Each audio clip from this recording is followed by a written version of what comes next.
जब घड़ी का काटा करता है 4 बजे का इशारा तो खबरों से हाई हो जाता है पारा। क्योंकि 4 बजे हम चक्रव्यूह के साथ आपके सामने पेश होते हैं और 4 ऐसे लोगों को चक्रव्यूह के चक्र में फंसाते हैं जिनकी पोल पट्टी सुनकर हर कोई हैरान हो जाए। नमस्कार, कैपिटल टीवी में आपका स्वागत है और मैं आपके साथ प्रिया बिस्ट। आज चक्रव्यूह के चक्र में फंसे हैं सीएम अरविंद केजरीवाल, अखिलेश यादव, 3 अफसर और एक आतंकवादी। इन सभी का आज सारा काला चिट्ठा आपके सामने खोलते हैं और एक एक करके बताते हैं इन सभी की करतूतें। पहली खबर में बात आम आदमी पार्टी के मुखिया और दिल्ली के मुख्यमंत्री अरविंद केजरीवाल की, जिनका जेल जाने के बाद रविवार 24 मार्च 2024 को एक पत्र सामने आया। इस पत्र में फिलहाल जेल में बंद अरविंद केजरीवाल ने दिल्ली सरकार में मंत्री आतिशी मारलेना को कुछ आदेश दिए हैं। इन निर्देशों में दिल्ली की जनता को पानी की सप्लाई सुचारू रूप से चलाने और उनकी समस्याओं का तत्काल समाधान करने के लिए कहा गया है। हालांकि सोशल मीडिया यूजर्स ने इसे एक ड्रामा करार देते हुए दिल्ली की वर्तमान जल मंत्री की क्षमताओं पर सवाल खड़े किए। दरअसल पत्र में ऊपर दिल्ली मुख्यमंत्री कार्यालय लिखा हुआ है, नीचे अरविंद केजरीवाल छपा हुआ है। पत्र में उन्होंने लिखा है कि मुझे पता चला है कि दिल्ली के कुछ इलाकों में पानी और सीवर की कुछ समस्याएं हो रही है। इसे लेकर मैं चिंतित हूं, क्योंकि मैं जेल में हूं। इस वजह से लोगों को कोई तकलीफ नहीं होनी चाहिए। गर्मियां भी आ रही हैं, जहां पानी की कमी है वहां उचित संख्या में टैंकरों का इंतजाम कीजिए। अरविंद केजरीवाल ने इसी पत्र में आतिशी को आगे निर्देश दिया है कि वो दिल्ली के मुख्य सचिव को आदेश दे।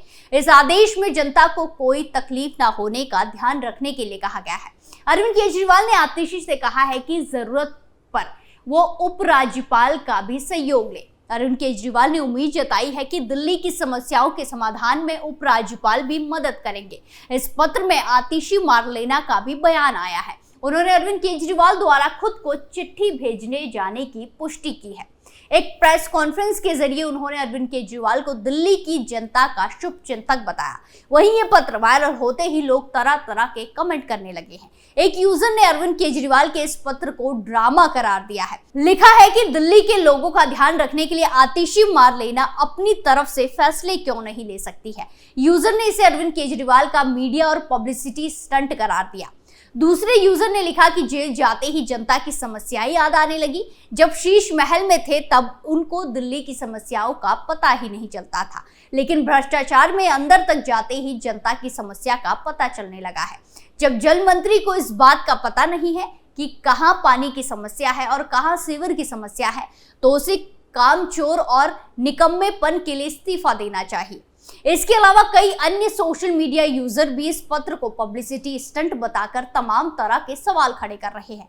बताते चले कि करोड़ों रुपए के शराब कांड घोटाले में संलिप्तता के आरोप के चलते अरविंद केजरीवाल फिलहाल जेल में बंद है। दूसरी खबर में बात सपा को लगे तगड़े झटके की, जहां समाजवादी पार्टी के आंवला नगर पालिका के चेयरमैन साइकिल छोड़ हाथी पर सवार हो गए हैं। बसपा ने चेयरमैन सैयद आबिद अली को आंवला लोकसभा का प्रत्याशी बनाया है। उनके हाथी पर सवार होते ही समाजवादी पार्टी को बड़ा नुकसान हुआ है। लोकसभा चुनाव में भी सपा को इसका खामियाजा भुगतना पड़ सकता है। वहीं हाथी पर सवार होते ही सैयद आबिद अली ने समाजवादी पार्टी पर बड़ा हमला बोला, तंज कसा। उन्होंने कहा कि सपा में मुसलमानों की अनदेखी की जा रही है। बरेली मंडल में एक भी मुसलमान को समाजवादी पार्टी ने लोकसभा का टिकट नहीं दिया। वहीं उन्होंने आंवला के भाजपा सांसद पर भी जमकर हमला बोला। उन्होंने कहा कि सांसद धर्मेंद्र कश्यप ने आंवला में कोई भी विकास कार्य नहीं करवाया है। आंवला में भाजपा के विधायक और सांसद होने के बावजूद नगर पालिका में भाजपा को हार का सामना करना पड़ा था। समाजवादी पार्टी के आबिद अली ने बीजेपी को हराकर नगर पालिका पर कब्जा किया था। इस बार वो संसद पहुंचे की तैयारी कर रहे हैं। बसपा से टिकट मिलने के बाद आबिद अली ने कहा कि बहुजन समाज पार्टी ने मुझ पर भरोसा किया है। मैं आंवला की जनता से कहना चाहता हूं कि आपने बीजेपी के शासन के 10 साल देख लिए, अब एक बार हमें भी मौका दीजिए। पूरी लोकसभा में विकास कार्य करेंगे, आंवला को जिला बनाएंगे। आपकी जानकारी के लिए बता दें कि सांसद धर्मेंद्र कश्यप ने 10 साल के कार्यकाल में आंवला लोकसभा के लिए कुछ भी नहीं किया। समाजवादी पार्टी ने नीरज मौर्य को प्रत्याशी बनाया है। वो बाहरी प्रत्याशी है, शाहजहांपुर से है। चुनाव लड़ने के बाद ये नहीं देखेंगे। सैयद अबीद अली ने समाजवादी पार्टी पर हमला बोलते हुए कहा कि आंवला में मुसलमानों की संख्या सबसे ज्यादा है, आंवला में 5.5 लाख मुस्लिम मतदाता हैं, तो हम क्या केवल ग्राम प्रधान और चेयरमैन के काबिल ही हैं। उन्होंने धर्मेंद्र कश्यप पर निशाना साधते हुए कहा कि अब की बार ये 3 लाख से पार नहीं जाएंगे। ठाकुर कश्यप ब्राह्मण समाज नाराज है, सत्ता के प्रभाव में वो गाड़ियों का काफिला लिए घूम रहे हैं। अगली खबर माफिया मुख्तार अंसारी से जुड़ी है, जहां उत्तर प्रदेश की बांदा जेल के जेलर और 2 डिप्टी जेलर को सस्पेंड कर दिया गया है। इनके खिलाफ बांदा जेल में बंद माफिया मुख्तार अंसारी से जुड़े एक मामले में कार्रवाई की गई है। सस्पेंड किए गए जेलर का नाम योगेश कुमार है और जिन 2 डिप्टी जेलर को सस्पेंड किया है उनका नाम राजेश कुमार और अरविंद कुमार है। बांदा जेल के 3 अफसरों को लापरवाही बरतने के आरोप में सस्पेंड किया है। इन तीनों अफसरों पर मुख्तार अंसारी को जेल ले जाते वक्त लापरवाही बरतने का आरोप लगा है। इसके बाद अब तीनों अफसरों के खिलाफ अनुशासनिक कार्रवाई भी हो रही है।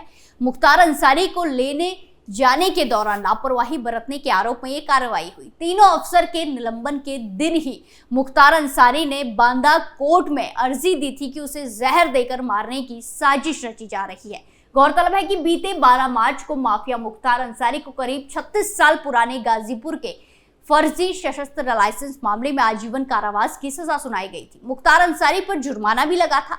माफिया मुख्तार की सजा को लेकर 54 पेज का फैसला आया।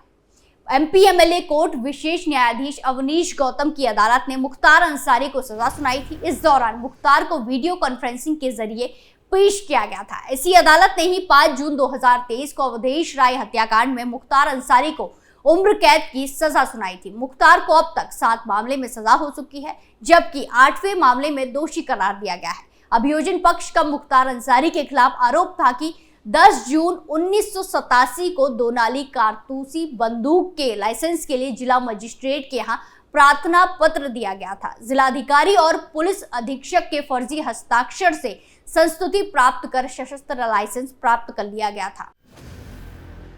आखिरी खबर में बात एक आतंकी की, जहां असम पुलिस ने आईएसआईएस ज्वाइन करने निकले आईआईटी छात्र को हिरासत में लिया है।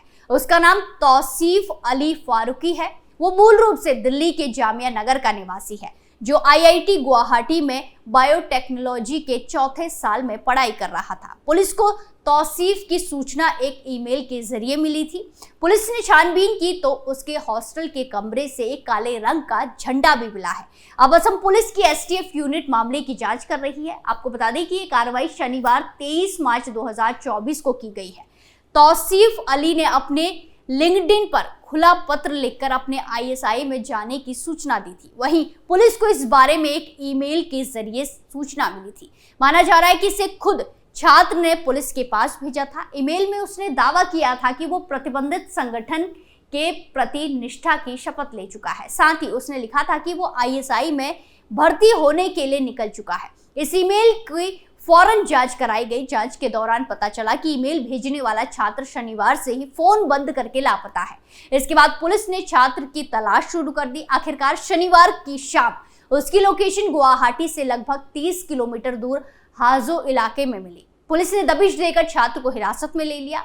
उसे पकड़कर गुवाहाटी स्थित स्पेशल टास्क फोर्स एसटीएफ मुख्यालय लाया गया।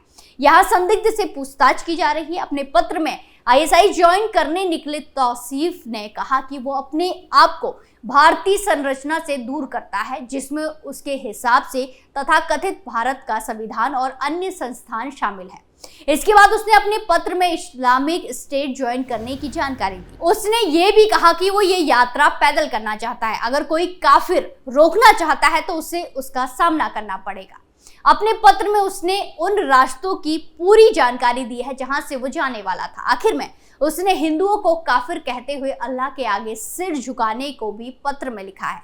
इसमें कहा है कि काफिर ये माने इस दुनिया में कोई भगवान नहीं है, सिर्फ अल्लाह है। संदिग्ध छात्र गुवाहाटी के एक हॉस्टल में रह रहा था। पुलिस की एक टीम ने उसके कमरे की तलाशी ली। तलाशी के दौरान ही उसके कमरे से काले रंग का झंडा भी बरामद किया गया है।